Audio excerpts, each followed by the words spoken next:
आपण बघत आहात AKP न्यूज मराठी। आपला आवाज आपली ताकद। सबस्क्राइब करा, शेअर करा, लाईक करा। AKP news Marathi. त्र्यंबकेश्वर नाशिक। त्र्यंबकेश्वर येथे सोमवार तारीख 21 एप्रिल रोजी सकाळी मृत अवस्थेत आढळून आलेल्या फिरस्त्या साधूचा मारहाणीत मृत्यू झाल्याचे शवविच्छेदनात अहवालातून स्पष्ट झाले आहे।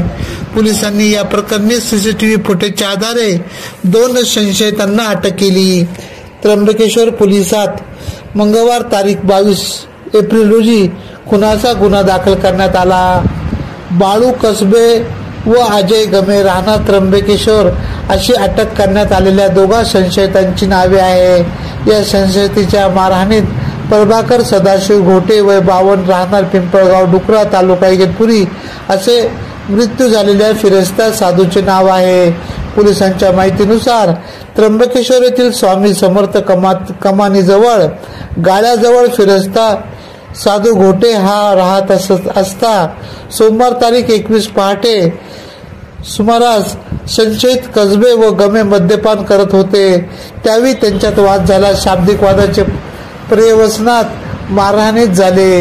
यात घोटे यांच्या छातीला जबर मार लागल्याने ते जागीच कोसळले आणि त्यातच त्यांचा मृत्यू झाला। या घटनेनंतर संशयित पसार झाले। सोमवारी सकाळी 9ला गाळाधारक आला असता त्या ठिकाणी घोटे निश्चित पडलेले पाहून त्यांनी पोलिसांना कळवले।